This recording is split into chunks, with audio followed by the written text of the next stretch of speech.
लमडू लुचना हुई 10 मंत्र के जप है एकरा कति कलेजा चाहिए गावे कति सांस चाहिए आस चाहिए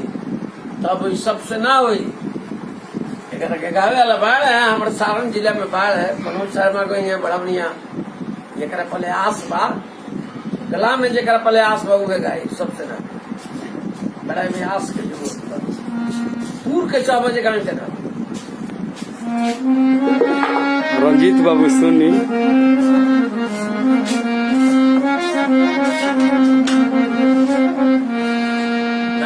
हमारे गुरु महाराज विनंदर सिंह ध्रुपद गाओ तो 12 मंत्र के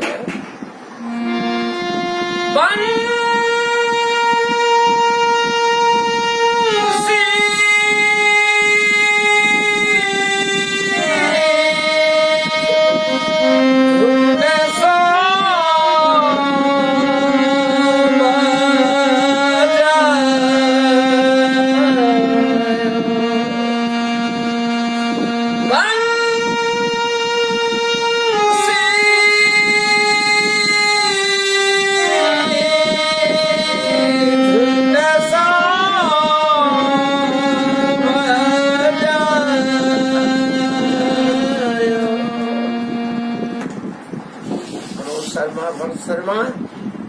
नीलू गाली